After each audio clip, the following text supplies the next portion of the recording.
نحمدہ ونصلی علی رسولہ الکریم اما بعد۔ امام سے پہلے سر اٹھانے پر وعید۔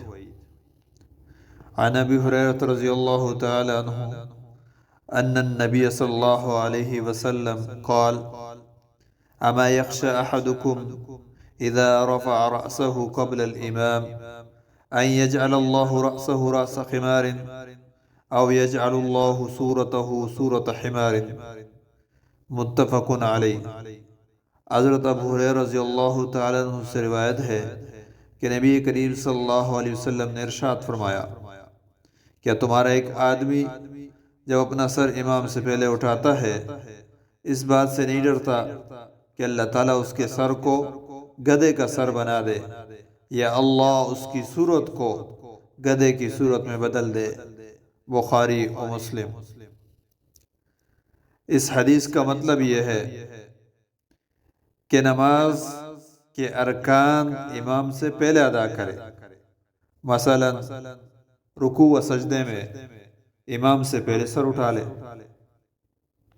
ملا علی کار رحمۃ اللہ علیہ فرماتے ہیں کہ اس طرح کرنے پر حدیث میں شدید وعید ہے۔ بعض علماء فرماتے ہیں کہ حدیث اپنے حقیقی معنی پر محمول نہیں کہ اللہ حقیقتاً اس کو گدھا بنا دیں گے، بلکہ اس کا مطلب یہ ہے کہ وہ گدھے کی طرح کم عقل ہوگا، کہ اللہ رب العزت اس کو گدھے کی طرح کم فہم و کم عقل کر دیں گے، بیوقوف بنا دیں گے۔ اس لیے کہ جانوروں میں سب سے زیادہ کم عقل بیوقوف گدھا ہی ہوتا ہے۔ بعض علماء فرماتے ہیں کہ اگر اس کو ہم حقیقی معنی پر محمول کر دیں تب بھی ٹھیک ہے، اور یہی بات حافظ ابن حجر رحمۃ اللہ علیہ نے بھی کی ہے کہ مسخ ہو سکتا ہے، اور جن روایت میں آتا ہے کہ میری امت پر مسخ نہیں ہوگا اس کا مطلب یہ ہے کہ عمومی نہیں ہوگا بلکہ جزوی طور سے ہو سکتا ہے۔ ایک واقعہ بھی ذکر کرتے ہیں بعض لوگ، اور خصوصاً علامہ ابن حجر رحمۃ اللہ علیہ نے یہ واقعہ نقل کیا ہے،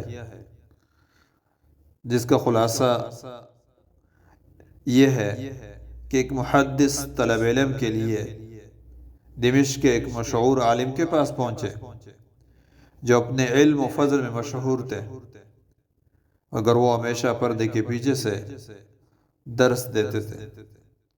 ایک مرتبہ